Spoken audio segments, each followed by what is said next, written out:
Coucou tout le monde, je voulais faire une petite vidéo, un petit update sur la guidance de la semaine. Ça me paraissait important parce que cette semaine, possiblement un peu compliquée. Compliquée dans le sens où les énergies vont être très très fortes. Il y a une vraie notion de recalibrage. Et dans la matière, voilà, ça peut peut-être se traduire par des espèces de petits, je sais pas, des petits désagréments, des mésententes, des conflits, des choses comme ça. Et qui seront pas nécessairement, comment dire, très importantes, mais qui sont le signe de ces 15 jours là qu'on va traverser, qui sont vraiment des 15 jours de transition importants. Il y a une bascule qui se fait très forte. Et ça va remettre tout un tas de choses. Donc voilà, un petit conseil pour la semaine, ce serait déjà de prendre le temps, de pas trop prendre les choses personnellement, je pense. Et puis de vraiment ralentir, de prendre le temps de faire les choses, de prendre le temps de ressentir de la paix, de ressentir de la joie, de réussir à se projeter dans des choses qui nous font du bien. J'allais dire positive, mais j'ai vraiment un problème en ce moment avec la notion de positif et de négatif. Donc ouais, on va dire plutôt ça, des choses qui nous mettent en joie, des choses qui nous font du bien, qui nous font plaisir. Assez bizarrement, on nous demande beaucoup d'être dans le plaisir en ce moment en fait, de se faire plaisir, de ressentir des choses qui sont agréables quoi. Et ça me paraissait important de le renoter parce que réellement, pour la fin de la semaine, j'avais entendu le mot apothéose, mais on est vraiment sur quelque chose de cet ordre-là. Donc une semaine très intense. Alors avec beaucoup d'énergie christique qui nous accompagne, clairement, beaucoup de belles sensations à expérimenter, réellement, de belles sensations, de beaux ressentis aussi, et puis toujours autant de révélations. Par rapport au contexte collectif, c'est compliqué. C'est compliqué parce que il y a cette bascule qui se fait, que on peut avoir beaucoup de difficultés à savoir à quelle sauce on va être mangé finalement. Et puis surtout, il y a quelque chose encore là qui me tient à cœur de rappeler, c'est que parce que j'entends beaucoup de débats en ce moment ou de conversations entre les gens, et je trouve que tout est très simplifié, donc je sais pas, ça me gêne un peu. Encore une fois, je fais pas d'appel à quoi que ce soit ou à qui que ce soit parce que c'est pas ma place, c'est pas mon rôle, et puis j'ai pas envie de le faire surtout. Mais je voulais en parler là parce que pour moi ça a trait à la spiritualité aussi en fait, en l'occurrence. Et je suis pas sûre qu'il faille simplifier autant les débats en essayant de choisir des camps, pour la bonne et simple raison que on a tous de bonnes raisons de s'abstenir ou de voter Macron ou de voter Le Pen. Chacun a les siennes. Maintenant, c'est pour ça que ça fait déjà quelques temps que je dis, pour moi c'est important que les gens communiquent beaucoup, mais communiquent vraiment avec le cœur.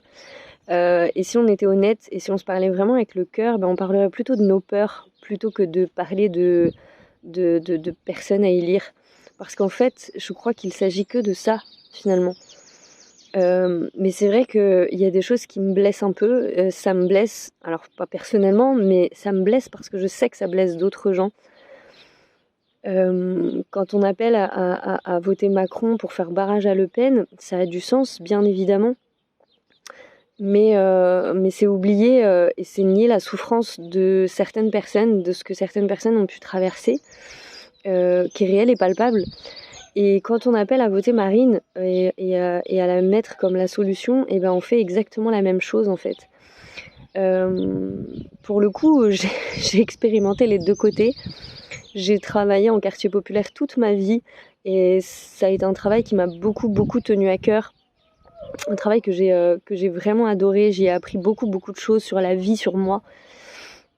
Et j'ai beaucoup côtoyé de personnes et j'ai beaucoup côtoyé la culture maghrébine dans ma vie. Et je crois que les gens... je crois qu'on sous-estime et qu'on veut pas entendre la souffrance des uns et des autres.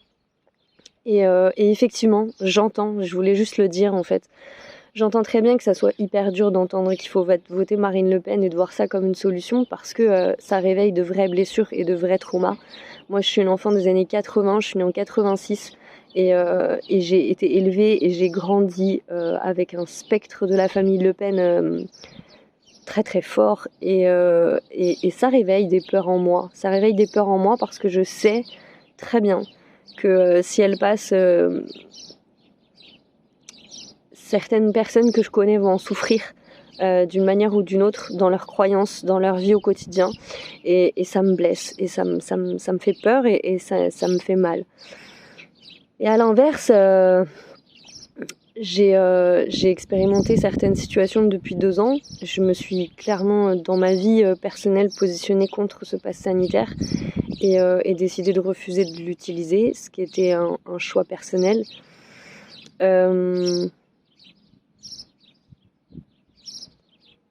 Et ça a été dur de résister à ce système, ça a été dur de constater tout ce qui a été fait pendant 5 ans et qui ont profondément blessé, encore une fois, certaines personnes et certaines croyances, y compris d'ailleurs pour tout le monde, hein, parce que les femmes voilées n'ont pas été épargnées, les femmes n'ont pas été épargnées pendant ce mandat et d'ailleurs beaucoup d'autres personnes et communautés. Donc en fait, je sais pas, je vous dis juste ça parce que j'aimerais juste qu'on se rappelle que les choses elles sont pas si simples que ça, que derrière tout ça il y a en fait énormément de souffrance de gens, que je crois sincèrement et je crois que c'est important de le dire qu'on est beaucoup et nombreux à souffrir de tout ce contexte pour plein de raisons et je pense vraiment du plus profond de mon cœur que ce qui peut nous rassembler c'est justement de parler de tout ça, de parler avec notre cœur, de parler de l'espace de notre cœur et de parler de ses peurs. Parce qu'en fait, là, on n'est que sur du vote contre. Donc on est sur des peurs, je le pense. Et peu importe les choix qu'on fait, finalement.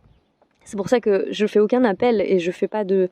Là, c'est pas une critique ou un jugement, mais juste si vous avez des échanges entre vous, dans vos familles, avec vos amis sur toutes ces questions-là, essayez quand vous allez échanger de faire preuve d'empathie et de compassion parce que je crois que là on en a cruellement besoin et puis peut-être essayons d'arrêter de simplifier tout ce qui se passe parce que c'est pas simple, c'est pas un choix simple, ce ne sont pas des choix simples en aucun cas et c'est des choix qui soulèvent beaucoup de choses et je pense que là au moins on peut tomber au moins d'accord là-dessus. Donc voilà. C'est tout, j'en parle pas plus longuement parce que je crois que ça sert à rien non plus d'en faire tout un débat. S'il y a des gens qui ont besoin d'en parler, qui ont besoin ou même d'exprimer des inquiétudes, des choses comme ça, c'est totalement possible pour moi de faire un live à ce sujet cette semaine et peut-être d'exprimer certaines choses au niveau du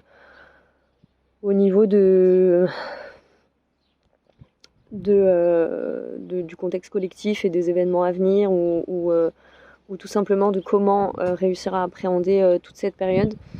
Mais ouais, essayons juste de nous rappeler que